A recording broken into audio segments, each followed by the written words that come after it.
హరీష్ రావు ఊచలు లెక్కబెట్టడం ఖాయమని చక్రధర్ గౌడ్ విమర్శలు చేశారు. ఫోన్ ట్యాపింగ్ కేసులో మాజీ మంత్రి హరీష్ రావు ఊచలు లెక్కబెట్టడం ఖాయమని సిద్దిపేట కాంగ్రెస్ నాయకుడు చక్రధర్ గౌడ్ అన్నారు. బుధవారం తార్నాకలో ఆయన మాట్లాడారు.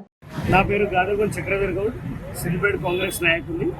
గతంలో నేను టీఎస్పీ నుంచి కూడా పోటీ చేశాను. హరీష్ రావు పైన దాదాపుగా 17,000 ఓటు బ్యాంక్ సంపాదించాను.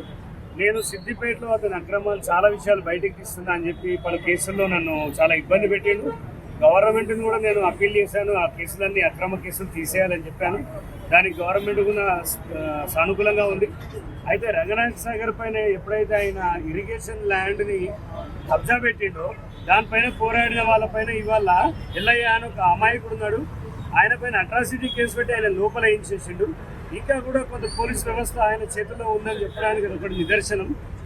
అదే కాకుండా ఇప్పుడు 2 రోజుల క్రితం హైకోర్టులో ఆయన పైన ఈ ఇరిగేషన్ ల్యాండ్ కబ్జా పైన మేము పిటిషన్ వేయడం జరిగింది. అతి త్వరలో అది బెంచ్ మీదకి వస్తుంది.